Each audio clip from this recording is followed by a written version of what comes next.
말씀과 함께하는 따뜻한 오늘 큐티온. 지혜로운 아들은 아비의 훈계를 들으나 거만한 자는 꾸지람을 즐겨 듣지 아니하느니라. 사람은 입의 열매로 인하여 복록을 누리거니와 마음이 괴사한 자는 강포를 당하느니라. 입을 지키는 자는 자기의 생명을 보존하나 입술을 크게 벌리는 자에게는 멸망이 오느니라. 게으른 자는 마음으로 원하여도 얻지 못하나 부지런한 자의 마음은 풍족함을 얻느니라. 의인은 거짓말을 미워하나 악인은 행위가 흉악하여 부끄러운 데에 이르느니라. 공의는 행실이 정직한 자를 보호하고 악은 죄인을 패망하게 하느니라. 스스로 부한 채하여도 아무것도 없는 자가 있고 스스로 가난한 채하여도 재물이 많은 자가 있느니라. 사람의 재물이 자기 생명에 속전일 수 있으나 가난한 자는 협박을 받을 일이 없느니라. 의인의 빛은 환하게 빛나고 악인의 등불은 꺼지느니라. 교만에서는 다툼만 일어날 뿐이라. 권면을 듣는 자는 지혜가 있느니라. 망령되이 얻은 재물은 줄어가고 손으로 모은 것은 늘어가느니라. 소망이 더디 이루어지면 그것이 마음을 상하게 하거니와 소원이 이루어지는 것은 곧 생명나무니라. 말씀과 함께하는 따뜻한 오늘 큐티온. 화요일의 큐티온을 기도함으로 시작하겠습니다. 기도하겠습니다. 사랑과 은혜가 풍성하신 하나님 아버지, 화요일 이 시간 주님의 말씀 앞에 서게 해주시니 감사합니다. 오늘도 자문의 말씀을 통해 말씀하시는 하나님의 음성을 듣게 하시고 하나님이 주시는 힘으로 말미암아 살아갈 수 있는 저희들 될 수 있게 하여 주옵소서. 이 모든 말씀 예수님의 이름으로 기도드립니다. 아멘. 인생을 살아갈 때 선한 것과 악한 것을 분별하는 지혜가 우리에게는 필요합니다. 우리가 살아가는 세상은 참 많은 거짓들로 가득한데요. 세상에 많은 것이 사람들을 해방시켜줄 듯한 이야기를 하는 것처럼 보이지만 사실상 우리를 노예로 전락해버리게 만듭니다.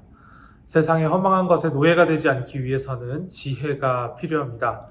여호와를 경외하는 것이 지식의 근본이다 라는 말을 우리가 정말 잘 알고 있는데요. 13장 초반은 지식과 지혜의 근원 되시는 하나님 아버지께서 우리에게 주시는 지혜가 있으니 우리는 그것을 경청해야 한다라고 이야기하고 있습니다. 오늘은 하나님 아버지께서 알려주신 지혜 몇 가지를 살피며 묵상하는 시간을 가져보려고 합니다. 먼저 2절과 3절 말씀을 보겠습니다. 2절과 3절은 지혜로운 말에 대한 이야기를 하고 있습니다. 열매를 맺는 말이 있고 폭력에 휘말리는 말이 있다라고 합니다. 열매를 맺는 말을 하기 위해서 우리는 먼저 입을 통제해야 합니다. 입을 지키는 것이 지혜로운 말하기의 첫 번째 원칙이 되는 것입니다. 그러므로 우리는 우리의 입술에 파수꾼을 세우기 위해서 부단히 노력해야 할 것입니다. 말하기 전에 먼저 하나님께 여쭈어보아야 합니다. 관계를 세우고 사람을 위로하고 격려하는 말을 통해 하나님께서 주시는 그 입술을 통해 우리는 풍성한 삶을 살 수 있게 될 것입니다. 다음으로 4절 말씀을 보겠습니다. 4절 말씀은 바라는 것을 넉넉하게 얻는 방법에 대해서 이야기하고 있습니다. 그 방법은 바로 부지런히 일하는 것이라고 합니다. 게으른 사람은 아무리 간절하게 바라는 것이 있어도 얻지 못한다라는 것입니다. 원하는 것을 얻는 데 필요한 노력을 전혀 하지 않기 때문인데요. 물론 사람이 할 수 없는 부분이 있습니다. 그 부분에 대해서는 기도를 하는 것이 맞지만, 구하는 것이 맞지만 사람이 할 수 있는 부분에서는 부지런히 애를 쓰는 것이 우리에게 필요합니다. 요행을 바라는 것은 전혀 하나님의 원리가 아닙니다. 최선을 다해 땀 흘려 일해야 풍성하게 살 수 있는 것이 하나님이 이 세상을 만드셨을 때의 원리입니다. 이것을 존중하고 따르는 것이 지혜로운 사람의 모습임을 오늘 4절 말씀은 이야기하고 있는 것입니다. 다음으로 6절의 말씀입니다. 6절은 의롭게 살고자 하는 사람이라면 그 사람이 걸어온 의로운 길로 인해서 그 사람은 보호를 받게 될 것이고, 또 반대로 악한 길을 걸어온 사람은 자신이 행한 악한 것으로 말미암아 멸망한다고 이야기하고 있습니다. 정직하게 사는 것이 어리석게 보일 때도 있지만 나중에는 그것이 그 사람을 보호해 준다는 것입니다. 선하신 하나님께서 하나님의 길을 걷는 자들을 보호하시기 때문인데요.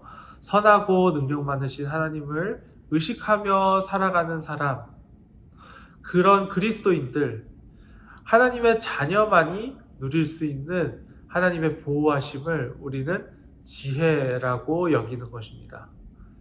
하나님께서는 그런 주의 자녀들을 버리시지 아니하시기 때문에 어려운 길임에도 불구하고 의롭게 살고자 하는 사람은 지혜로운 사람으로서 하나님이 여기시고 하나님께서 자신의 선하신 방향으로 이끌어 가심을 우리는 6절 말씀을 통해서 기억해야 하겠습니다. 다음으로 8절 말씀은 부유함과 가난함에 대해서 이야기하고 있습니다.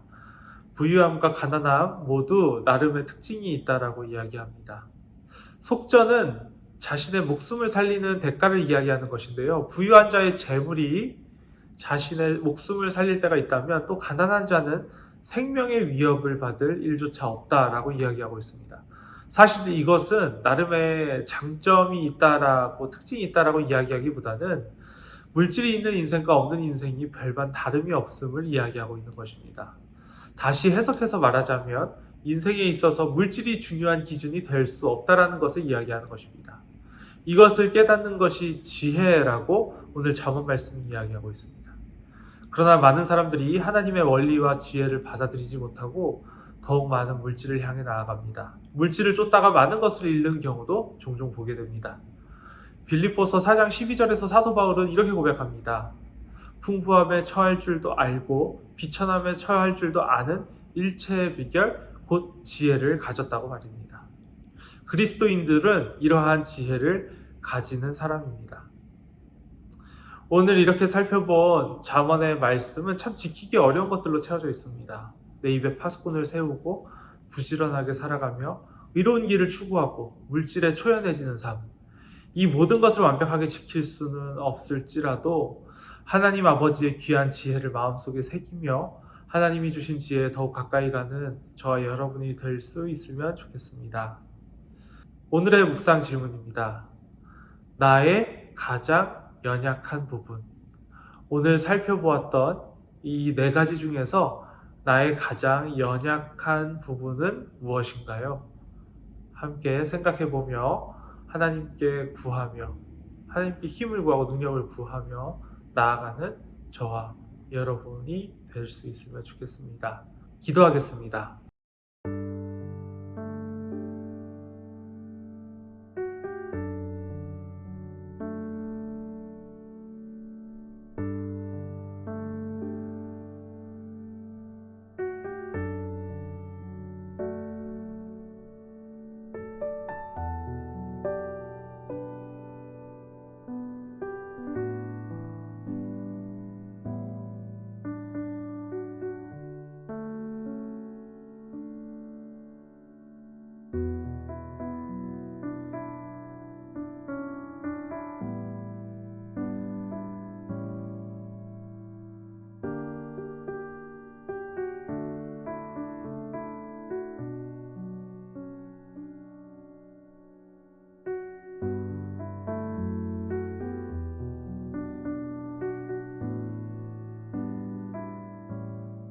사랑과 은혜가 풍성하신 하나님 아버지, 오늘 이 귀한 말씀을 통해 저희에게 다시 한번 하나님의 뜻대로 살아가는 것이 무엇인지를 기억하게 해주시며 감사드립니다.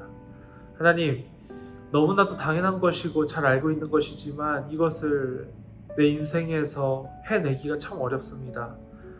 주님께 지혜를 구하고 또 주님께 능력을 구하오니 오늘 저희가 살펴보았던 이 4가지의 지혜로운 모습들을 저희가 삶 속에서 잘 녹여낼 수 있도록 주님, 저희에게 힘을 주시고 능력을 더하여 주시옵소서. 이 모든 말씀 예수님의 이름으로 기도드립니다. 아멘.